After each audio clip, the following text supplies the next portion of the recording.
Welcome to our guide on how to transfer money out of your Gohenry account. This video will walk you through the essential features of Gohenry and how to make smooth transfers.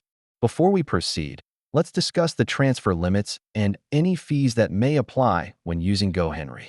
Now, let's go through a step-by-step guide to access your Gohenry account. Grab your device and let's get started. To initiate a transfer to your bank account, navigate to the transfer section on the app and follow these simple steps. It's crucial to know the expected timeframes for your transfer. Here's what you can anticipate. Here are some tips to ensure your transfer process goes smoothly and without any hiccups. Sometimes issues can arise. Let's look at common troubleshooting problems and their solutions. Let's recap the important points we've covered along with best practices for transferring money out of Gohenry. Have you tried transferring money with Gohenry? Share your experiences and tips in the comments below. Thank you for watching. If you found this guide helpful, please like, subscribe, and stay tuned for more Gohenry updates.